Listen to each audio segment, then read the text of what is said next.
Hi, and welcome back. This is White Armor Consulting, and today I'm going to show you a great security tip to help prevent malware infections. This involves creating new user accounts for your kids or guests in Windows 10.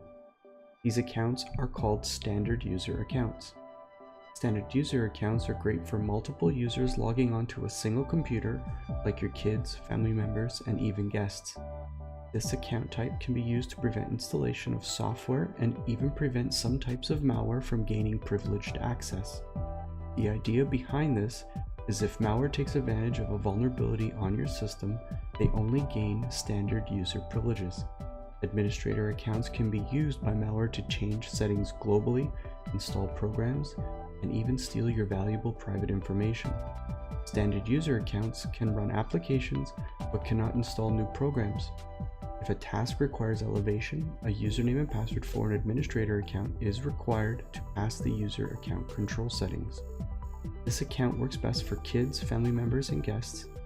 And just remember, if you do not trust the user, use standard user account type. Let's begin. Here are the steps to creating a new user and changing it to a standard user type. You can press the Windows key plus R to open up the run command, or you can right click on the Windows logo and click run.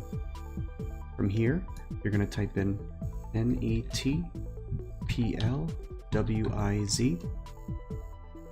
and hit enter. Now you may be prompted for the user access control window for your username and password for your administrator. Enter that in, and then you'll get this window. From here, this is where you're going to be creating the users, whether they're your children or guests, and then you're going to be making sure that they are standard user types. So first, you're going to click add. From here, you're going to click sign in without a Microsoft account. Now, even though it says not recommended, that's because you're creating a local account only. Click that, and then you get the difference between Microsoft account and local account. We don't want any of this data to be saved in the cloud or transferred to other PCs. We want locally everything saved. Click local account, and here's where you're going to create the user. So you can put whatever you like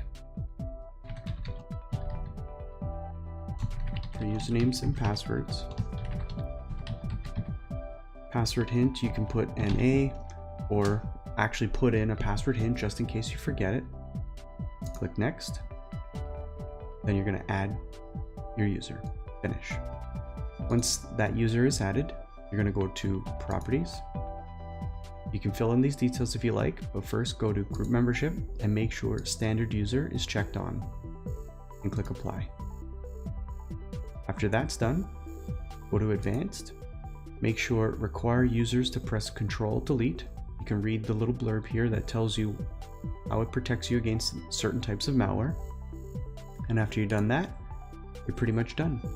You can go ahead and add other accounts, and if you have many children, you can add your different children accounts or just have one.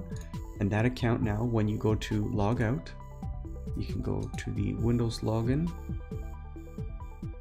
You can either click it or sign out and then select that account. And when you first sign in, it'll be a standard type. And that's everything. If you have any questions about this process, please let me know in the comments below. If you found this video useful, please give it a like and don't forget to subscribe. Thanks, and take care.